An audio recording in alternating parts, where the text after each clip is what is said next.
Good morning, everybody. Welcome back to the Cathedral. This morning, Robin will be speaking about the letter to Philemon, and as on other days, we have a short Eucharist at past. Robin. Right. Now, can you hear me, Carol? You sure?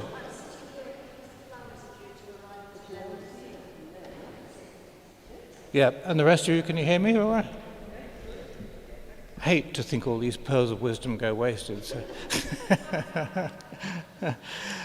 Well, we've had two beautiful ladies, beautiful strong-minded ladies, one of whom won a beauty contest and the other who clearly strongly attracted a young man who leapt across mountains. However, today we're going to be an all-male cast. And we've got Onesimus, the slave. This book doesn't have the same problems as the other two books. It took quite an effort, really, for Song of Songs to get into the Old Testament. There was clearly debate amongst the rabbis over Song of Songs, as I said. However, it was amongst the Dead Sea Scrolls, so this bunch of puritanical monks in the desert had this very sexy book amongst their literature. But as Ian pointed out, the Book of Esther didn't.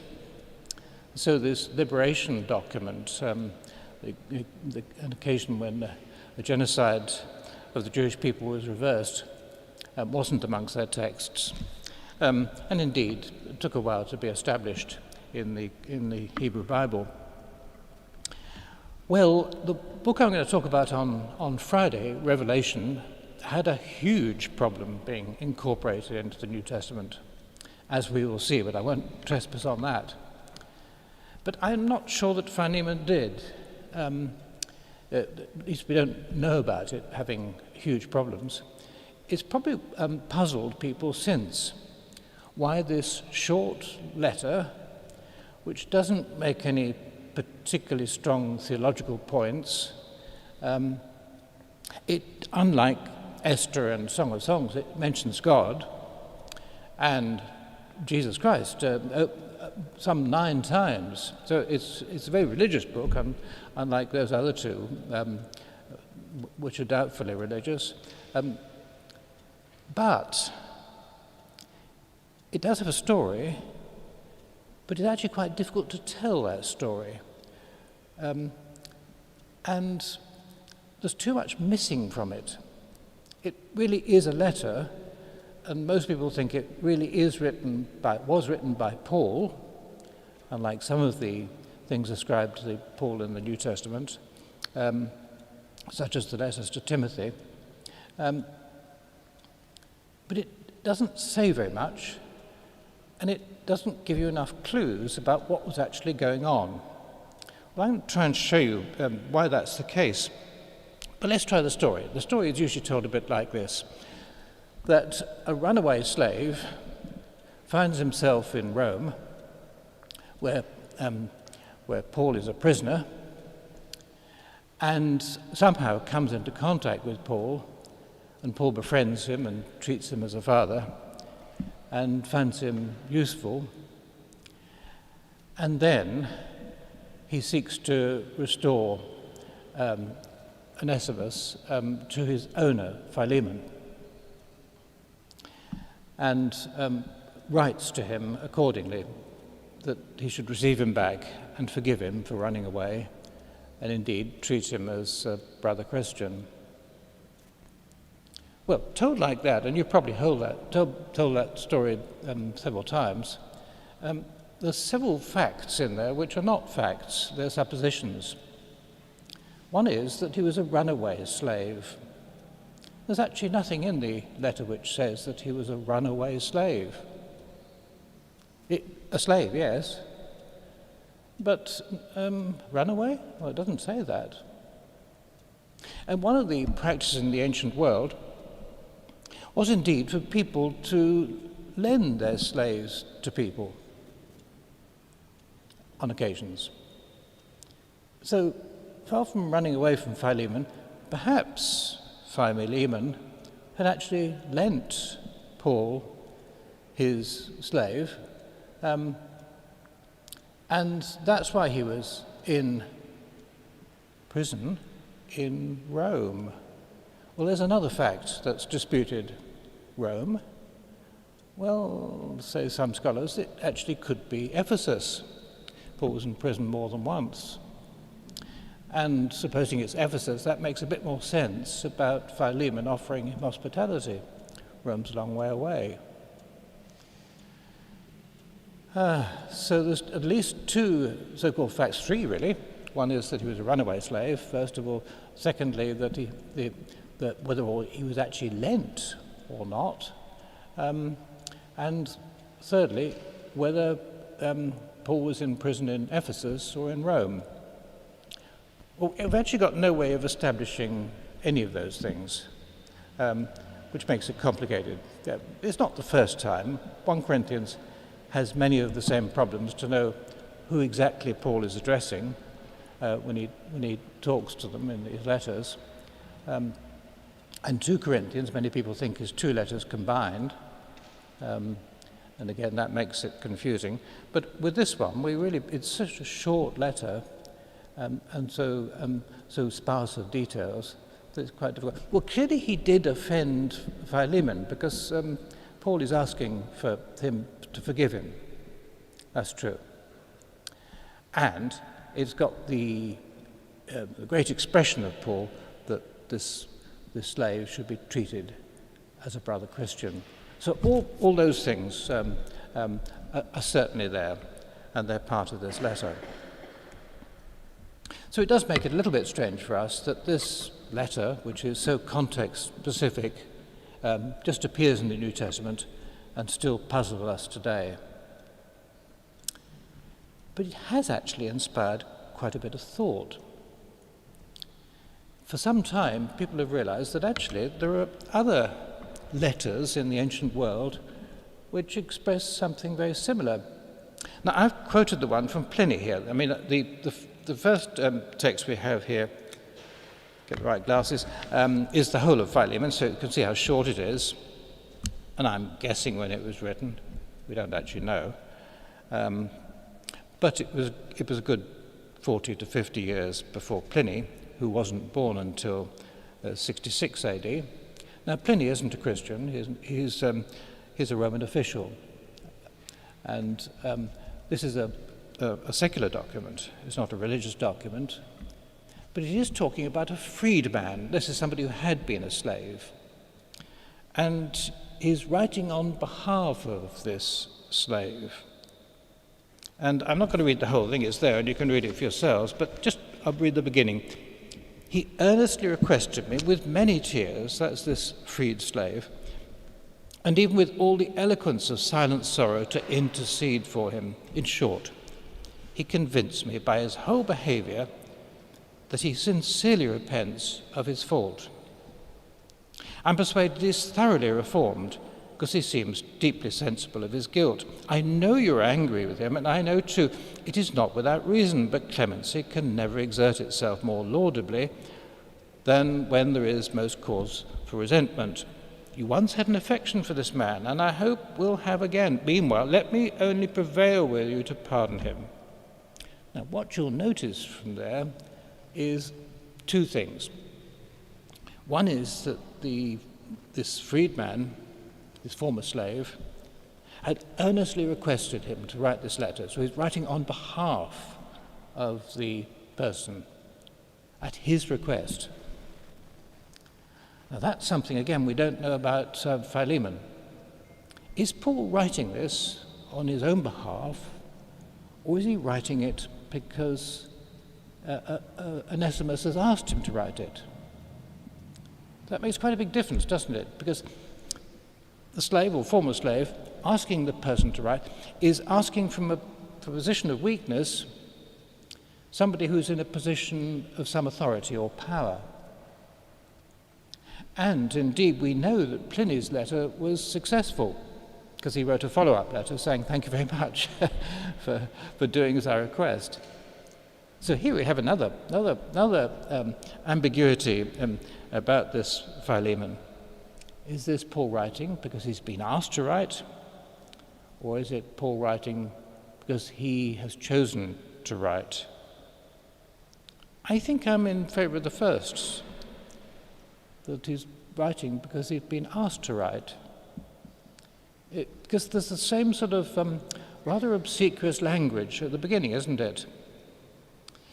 When I remember you in my prayers, I always thank my God because I hear of your love of all the saints and your faith towards the Lord Jesus. Now, the first thing we do when you're asking somebody an awkward question in a letter is you flatter them, don't you? If you've got any sense. But you might try ticking them off, but that doesn't work very well. Flattery certainly works much better. So plenty is flattering, there's no question of it. He's admitting he's flattering. Is Paul doing the same thing? I think he might be. So maybe, just maybe, he is writing because Onesimus has asked him to write.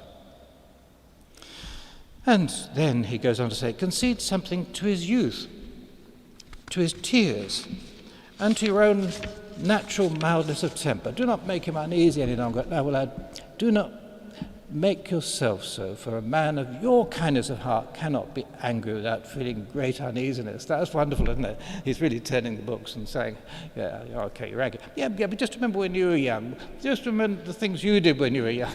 There's nothing new, is there? So there's a bit of that in Paul as well, isn't there? Well, there are clear differences between these. That Onesimus is a slave.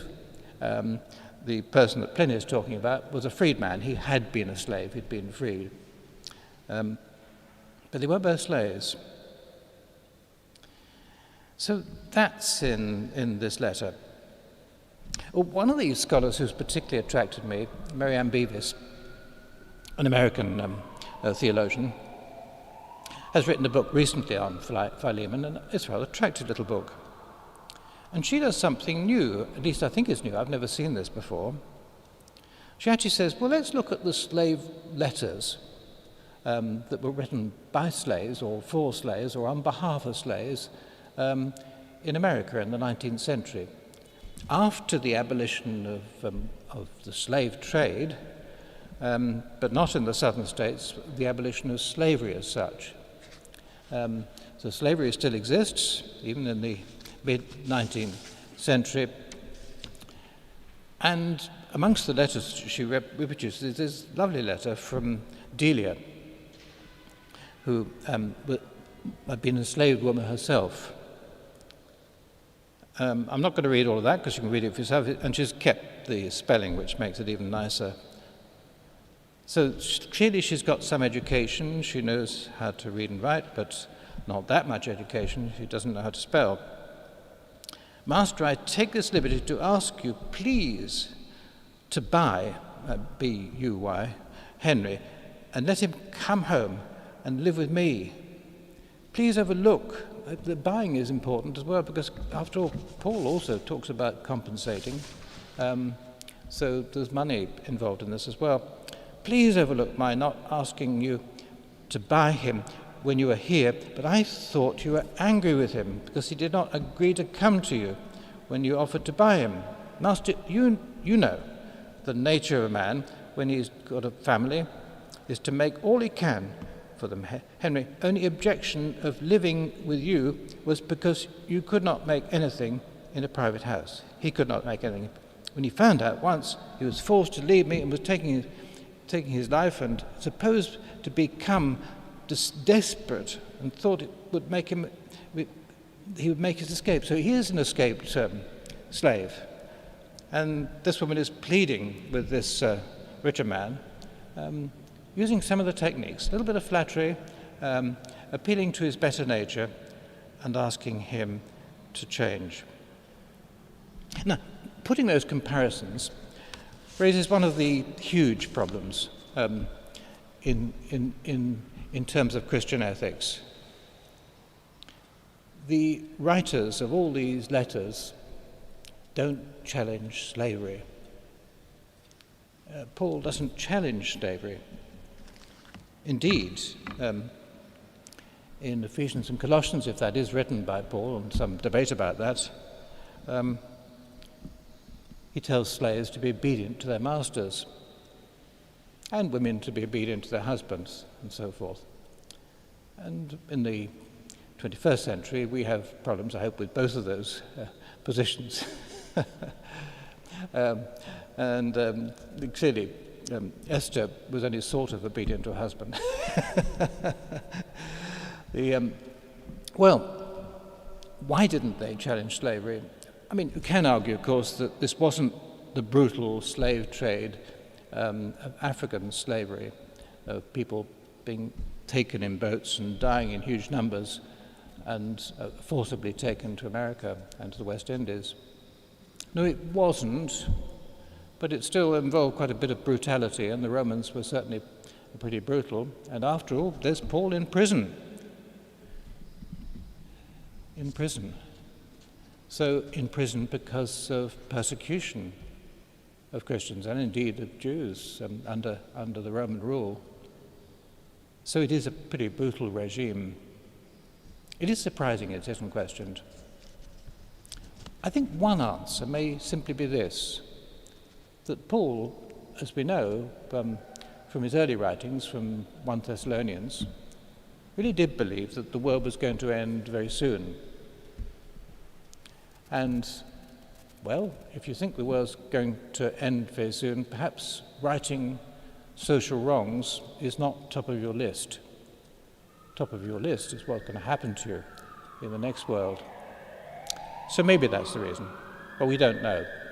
But he doesn't challenge slavery as such. What can we learn from this today? Well, I think we can learn some things. Paul does stress, and this is important, that we are all one in Christ. I think I want to add, we're all one in creation.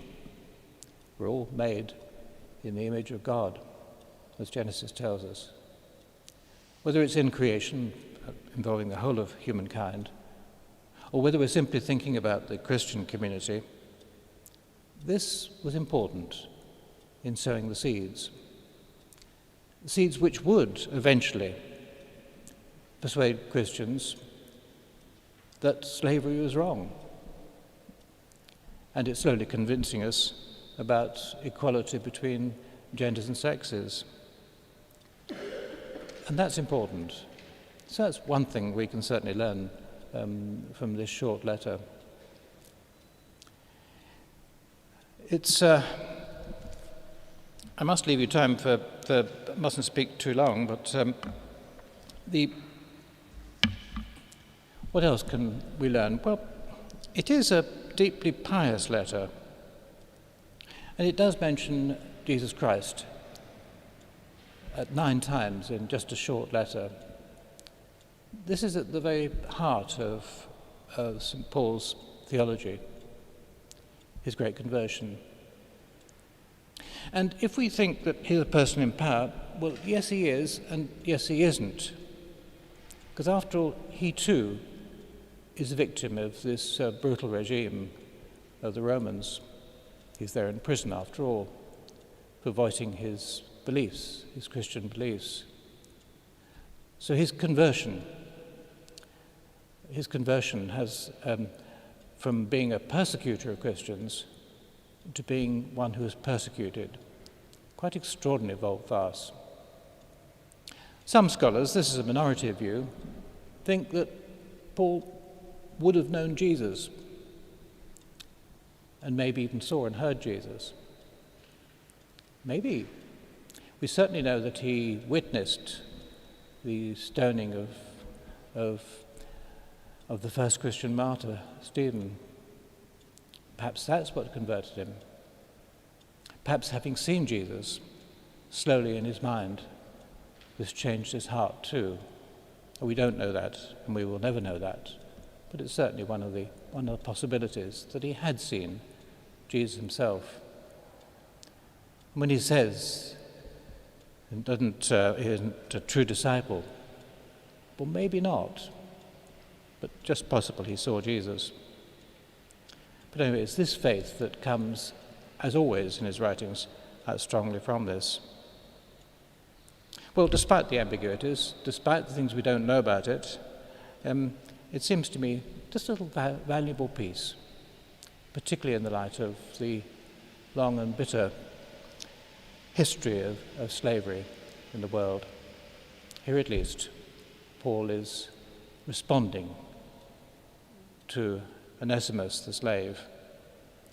One last theory, it is just a theory, but it goes back to the 2nd century in terms of witness, is that Onesimus actually wasn't just returned to his master, but he actually became a bishop. And that's one of the theories. There is a weakness to that theory. Onesimus is quite a common name in the Roman world. So there was a bishop Onesimus, but we're not sure it was this Onesimus. However, who knows? There's Onesimus mentioned at the end of Colossians. So perhaps that's the same Onesimus. And this might be just a clue about what it's doing here in the New Testament.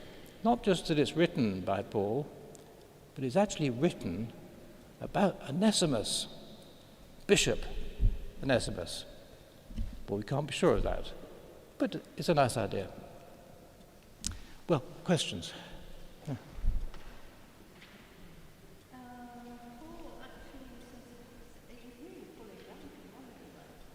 He's pulling rank. Paul is pulling rank, yes.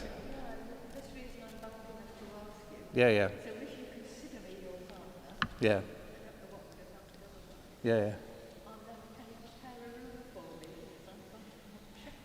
Yeah, there's nothing new about that. He does that all the time. Paul.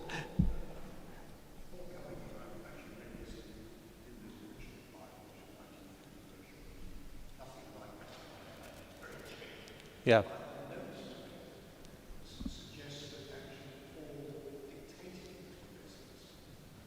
Which one are we talking about? It does say that in some of the letters, yes. I think it's in Colossians, isn't it? Can't remember. Look at my big writing. Yeah. The Ephesians and Colossians is another argument altogether, of course, and scholars argue about this because it does have theological ideas that don't appear elsewhere in Paul's writings, particularly the cosmic Christ, which I must say is a concept I love in Colossians and Ephesians. Yeah. Mike.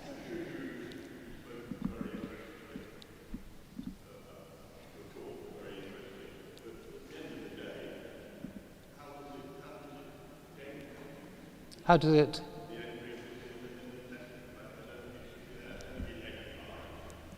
No. Well, I think the most...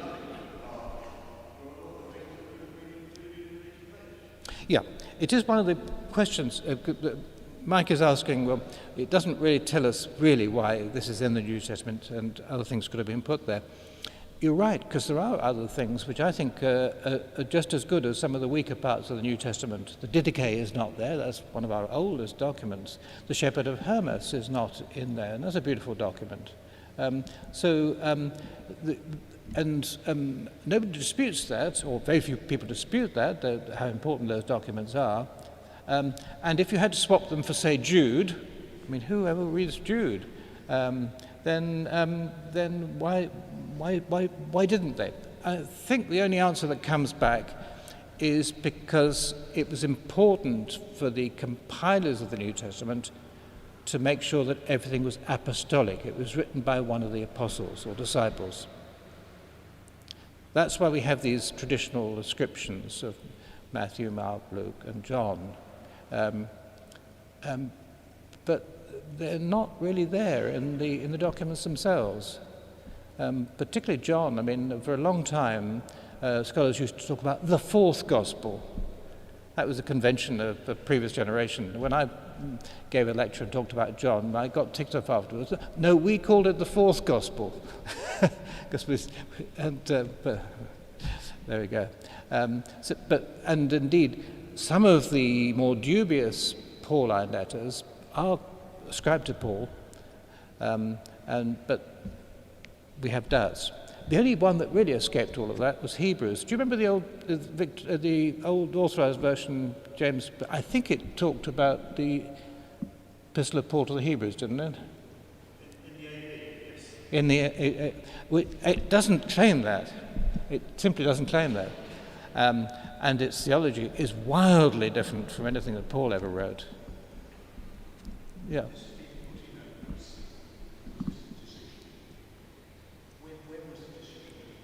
Oh, finally about the 4th century.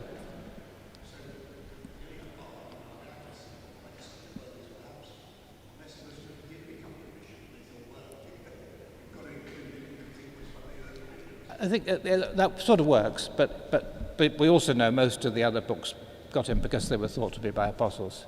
Yeah. And the ones that didn't get in, it wasn't because they didn't like the Gnostic Gospels, they were regarded as heretical, but there's nothing heretical about the Shepherd of Hermas or the Didache. But they didn't get in because they didn't claim to be written. But as I say, Hebrews escaped. But even then, there are differences between the Western Church and the Eastern Church. So the 4th century, but the Eastern Church was still squabbling about that in the 5th century as well. So it's quite a long process of actually agreeing on what is in the Bible. The Jews had the same problem, hence the Apocrypha. Yeah. Do you think this Paul talks a lot about slaves and Gentiles and Jews en masse? Yes. But this is one example of an individual Yes. being sent to another country, even though we're saying, look, you've been saying we're all equal in Christ, but here's somebody who's you. You're right. It is unusual. It is very unusual. I mean, the other letters are general. They moan about people, but they don't normally name them. In fact, probably never name them. This one's written about a person, yes. Yeah. It makes it very unusual. Yeah. Yeah, Richard, we probably ought to finish then.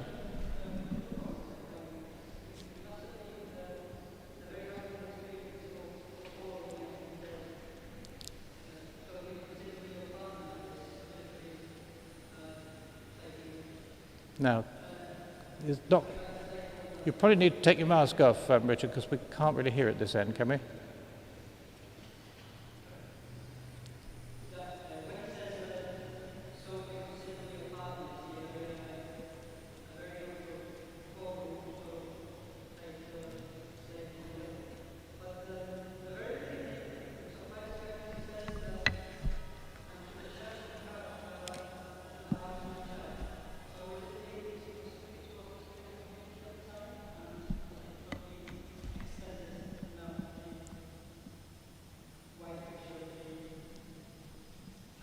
Yes, we're asking whether it's narrow, whether it's broad, whether it applies to that particular situation or to the broader church. Yes, I think people have taken it to reply more broadly, but I think Pam's point is probably right.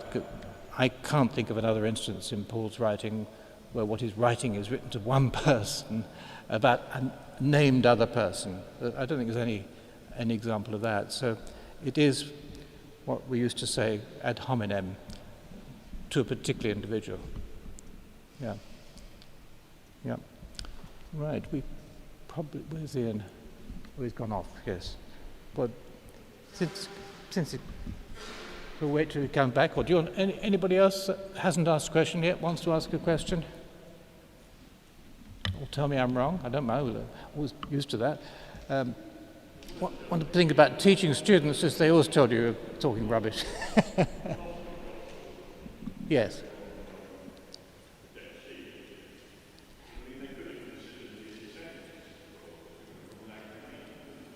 The Gnostic Gospel. Yes. Yes, the Thomas does get quite a bit of support from individuals. Yes. This was another... Yeah. I mean, one of the big debates in the early church was when a particular group was regarded as heretical, then a style of writing got ascribed to them, then that was not included.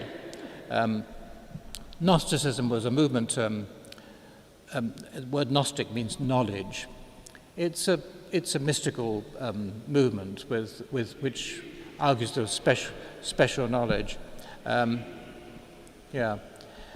that was regarded as heretical, so it would have been not included for that reason, despite being attributed to Thomas. We're going to get the same problem on Friday when we come to Revelation, because that was attracted particularly to the Montanists as another group that got regarded as heretical, which are not unlike the Gnostics. They thought they got special knowledge, but they were into individual prophecy. And they loved the book of Revelation. So that's going to, we'll notice that on Friday, how that caused problems. John's Gospel struggled a bit to get in to be accepted, because it did have elements which look a bit like some of the Gnostic Gospels, with special knowledge, individual knowledge. But there we go. Well, we must draw to an end. Ian looks as just about to start. Thank you.